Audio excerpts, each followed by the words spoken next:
Sikat na love team. Planado na daw ang kasal, pati magulang. Nangialam na?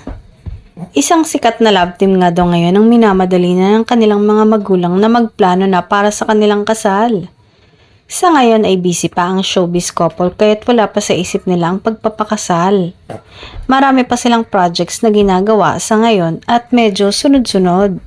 Kaya kung silang tatanungin ay may balak naman daw sila kaya lang ay hindi pa daw sa ngayon at marami pang commitments.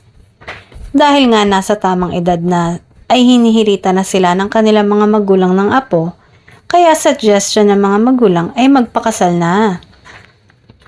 Hindi naman nape-pressure ang magjowa dahil ayon sa kanila ay darating din sila sa puntong yon kahit hindi sila magmadali.